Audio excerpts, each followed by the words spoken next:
नमस्कार, traders diary में आपका स्वागत है। आपके साथ मैं हूं वरुण दुबे और मेरे साथ है आशीष चतुर्वेदी। और आशीष, कल हमने देखा था कि एक्सपायरी रिलेटेड मूव खासकर भारतीय बाजारों में देखने मिला था। 11,600 के लेवल के आसपास से लाजमी था कि मार्केट में गिरावट आनी है और मार्केट में गिरावट आई। करीब 90 पॉइंट के आसपास की गिरावट कल भारतीय बाजारों में देखने मिली। एक्सपायरी एक बहुत बड़ा फैक्टर था, वीकली एक्सपायरी कह रहा हूं मैं, लेकिन इसके बावजूद अगर आप देखें तो ग्लोबल मार्केट भी कल थोड़े ठंडे ही थे। डाउ फ्यूचर्स को हमने देखा था, जब हमारे बाजार कारोबार कर रहे थे तो डाउ फ्यूचर्स थोड़े ठंडे थे। इसके अलावा कल यूएस मार्केट में काफ़ी वॉलेटिलिटी देखने मिली।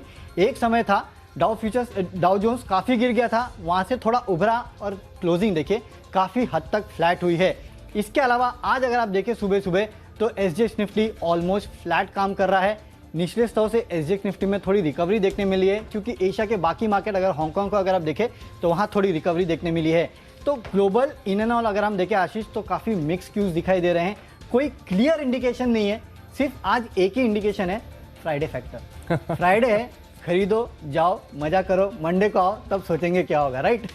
बिल्कुल बिल्कुल वरुण, मेरा भी मानना यही है कि अगर आप इंडेक्स को देखें तो बहुत ही 24 सेशन देखने को मिल रहे, पूरा हफ्ता ही अगर आप देखें तो क्लियर डायरेक्शन नहीं है। लेकिन अगर आप स्टॉक स्पेसिफिक मूव्स देखें ना तो आपको दोनों तरफ के ट्रेड मिल रहे हैं। कुछ स्टॉक्स ऐसे भी है जो कमजोर हैं। कैश के स्टॉक्स में अभी भी अच्छी बात यह है कि मोमेंटम बरकरार है, small cap mid cap perform कर रहे हैं। तो स्टॉक स्पेसिफिक एक्शन के चलते आप जो है अपनी रणनीति बना सकते हैं। डेफिनेटली। तो स्टॉक स्पेसिफिक शुरू करते हैं और पहला कैश का स्टॉक ही शुरू करता है। और यहाँ पे एक स्टॉक है स्टर्लिंग एंड विल्सन। इस कंपनी को बेसिकली एक ऑर्डर मिला है, अच्छा खासा ऑर्डर है ये, और यहाँ पे लैटिन अमेरिका से 462 करोड़ का ऑर्डर इस कंपनी को मिला है। और उसकी जो शुरुआत है इस ऑर्डर की, इसको Q4 FY21 में करनी है। तो एक अच्छा ऑर्डर 462 करोड़ का मिला है, उसके चलते आपको एक अच्छा इंट्राडे मूव जो है इस काउंटर पे देखने मिल सकता है। 245 के लक्ष्य के लिए आपको इस काउंटर को ट्रेड करना है। 229 के आसपास का स्टॉप लॉस रखना है। आपका कैश का स्टॉक आशीष? वरुण, मैंने चुना है गति को। देखिए, स्टॉक को चुनने का कारण अगर आप देखें तो जो टेक्निकली फॉर्मेशन बना हुआ है चार्ट्स के ऊपर, मुझे काफ़ी ज़्यादा पसंद आ रहा है। एक अच्छी खासी गिरावट देखने को मिली थी, इसके बाद एक थोड़ा सा कंसोलिडेशन फेज था। कंसोलिडेशन के बाद हमने देखा था कि मार्च के निचले स्तरों से कंटिन्यूस एक रिकवरी, एक बढ़िया अक्यूमुलेशन चार्ट पे विजिबिलिटी नजर आ रही है। और जिस तरीके की क्लोजिंग कल के सत्र में देखने को मिली थी, अच्छे वॉल्यूम्स के साथ खरीदारी थी गति के अंदर, मुझे लग रहा है कि स्टॉक कहीं ना कहीं अगर आप देखें तो फिर से जो सुर्खियों में वो लौटते हुए नजर आएगा।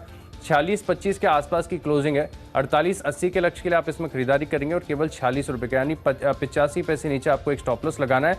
जिस तरीके का स्ट्रक्चर है, मुझे लग रहा है कि यहाँ से आपको एक सस्टेनेबल रनअप देखने को मिलेगा। इंट्राडे मूव तो एक्सपेक्टेड है ही है, लेकिन मुझे लग रहा है कि अगर आप इसको पोजिशनल समय दें तो हो सकता है स्टॉक के अंदर अच्छे रिटर्न्स सामने आते हुए नजर आए। देखिए, अगली कैटेगरी है एफएनओ सेगमेंट से जुड़ी हुई फ्यूचर्स। और आज के इस सेगमेंट में देखा जाएगा तो मैं स्टॉक बिकवाली वाला चुनना चाहूँगा, भारतीय इंफ्राटेल। दरअसल अगर आप डेली चार्ट को देखेंगे तो काफ़ी ज़्यादा वीकनेस नज़र आ रही है सामने। अगर आप देखेंगे तो जितने भी इंडिकेटर्स के साथ मैंने वेरिफिकेशन किया, आरएसआई को मैं काफ़ी ज़्यादा यूज़ करता हूँ, वो भी अगर आप देखें तो 50 के नीचे फिसल चुका है, डाउनवर्ड स्लोपिंग है। और साथ ही साथ ये इंडिकेट करता है कि अब जो मोमेंटम है वो नेगेटिव साइड पर देखने को मिलेगा। और पिछले कुछ सत्रों से अगर आप देखें तो स्टॉक में वीकनेस भी काफ़ी ज़्यादा देखने को मिल रही है। बाजार के उछाल के बावजूद अगर आप देखें तो स्टॉक में सेलिंग प्रेशर बरकरार देखने को मिला था। मुझे लग रहा है कि ऐसे 24 सेशन में जो स्टॉक टेक्निकली काफ़ी वीक है, वहाँ पर आप एक शॉर्ट पोजीशन लेकर रणनीति बना सकते हैं। भारतीय इंफ्राटेल मुझे लग रहा है 197 के आसपास की क्लोजिंग है। 189 रुपीज़ तक ये स्टॉक जा सकता है और आपको केवल 201 रुपये का जो स्टॉप लॉस है वो ध्यान में रखना होगा। चलिए, तो फ्यूचर्स के लिए आपने एक टेक्निकली वीक स्टॉक चुना है, लेकिन मैंने एक फंडामेंटली स्ट्रॉन्ग स्टॉक चुना है और वो है टीवीएस मोटर्स। खबर यहाँ ये है कि इस कंपनी ने कोलंबिया के एक कंपनी के साथ बेसिकली डिस्ट्रीब्यूशन के लिए या फिर डीलरशिप के लिए एक करार किया है। बेसिकली कोलंबिया में ये कंपनी अपना जो प्रेजेंस है उसको और बढ़ाना चाहती है। जिस कंपनी के साथ करार किया गया है उसका नाम है ऑटो टेक्निका कोलंबियाना। इस कंपनी के साथ इन्होंने करार किया है, तो करीब 50 डीलरशिप के आसपास वो खोलेंगे और इस कंपनी के प्रोडक्ट्स को जो है वो एक अच्छा पुश दिया जाएगा। सिर्फ ये ही नहीं, ये क्योंकि ये जो कंपनी है कोलंबिया की, वो बेसिकली एक असेंबलर है, मोटरसाइकिल की असेंबलिंग करती है और लीडिंग कंपनी है वहाँ की। तो असेंबली में भी टीवीएस मोटर्स को जो है काफ़ी हद तक मदद मिलने वाली है। तो ये जो कंपनी ने करार किया है उसका आपको फायदा इस कंपनी में देखने मिलेगा। इसके लिए आज आप इस कंपनी को 480 के लक्ष्य के लिए ट्रेड कर सकते हैं। 450 के आसपास का स्टॉप लॉस रखिए, लेकिन याद रखिए स्टॉक जो है अपने 52 हाई से थोड़ा करेक्ट भी हो गया है, तो इस लिहाज से यहाँ खरीदारी भी बनती है। इसके लिए टीवीएस मोटर्स को आज खरीद के चलिए, स्टॉक इस खबर के चलते आपको फायदा जरूर होगा। अब बात करते हैं ऑप्शंस की। तो ऑप्शन के जरिए दरअसल मैंने एक मंदी की पोजीशन बनाई है और वो मंदी की पोजीशन बनाने की कोशिश की है एचडीएफसी बैंक पे, क्योंकि एचडीएफसी बैंक के लिए खबर आई है कि यूएस के एक लॉ फर्म रोजन लीगल ने इस कंपनी के खिलाफ दरअसल एक यूएस में लॉ सूट फाइल कर दिया है कि इन्होंने कुछ जो मिस रिप्रेजेंटेशन किया था कुछ खबरों को लेके, इसके अगेंस्ट ये लॉ सूट फाइल किया गया है। अब क्या लोगों को पता नहीं था ये होने वाला है? नहीं, लोगों को पता था, क्योंकि इसके पहले भी रोजन जो है वो ये धमकी दे चुका था कि हम ये लॉ सूट फाइल करने वाले हैं, हम एचडीएफसी बैंक के खिलाफ एक्शन लेंगे, और फाइनली वो एक्शन इन्होंने ले लिया है। हालांकि अब तक जितने लॉ सूट्स फाइल हुए उसमें कुछ ज़्यादा किसी कंपनी का कुछ बिगड़ा तो नहीं है, लेकिन सेंटिमेंटल नेगेटिव है ये। तो इसके लिए अगर आप इस कंपनी का एडीआर भी देखें तो वहाँ भी आपको आज गिरावट देखने मिल रही है। इसके लिए मैं यहाँ पे एक मंदी की पोजीशन बनाने की बात कर रहा हूँ।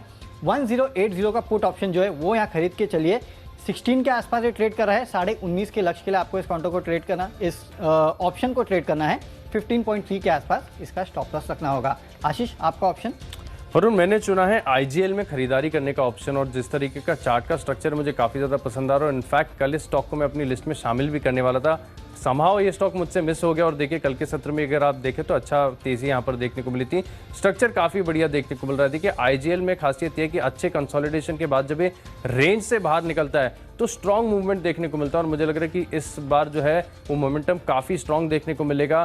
ब्रेकआउट की संभावना काफ़ी ज़्यादा नजर आ रही है। चार्ट्स पर अगर आप देखेंगे, डेली चार्ट सपोर्टिव है, आर्ली चार्ट पर भी अगर आप देखें तो कहीं ना कहीं ब्रेकआउट की जो स्थिति है वो सामने नजर आ रही है। वॉल्यूम्स के साथ अगर आप इसका कंफर्मेशन करेंगे तो समझ में आएगा कि हर निचले स्तर पर स्टॉक में खरीदारी देखी जा रही है, जिसके चलते मुझे लग रहा है, क्योंकि अभी फिलहाल ऑप्शंस भी इतने सस्ते हो चुके हैं, क्योंकि आप देखिए ऑलमोस्ट अगले हफ्ते एक्सपायरी है, तो उसका एक असर देखने को मिलेगा। और मुझे लग रहा है कि यहाँ पर आप कहीं ना कहीं देखें तो एक अच्छी रणनीति बना सकते हैं ऑप्शंस में खरीदारी कर 420 रुपये का कॉल ऑप्शन आपको खरीदना है। करीब 9 रुपये के आसपास की क्लोजिंग है कल के सत्र में।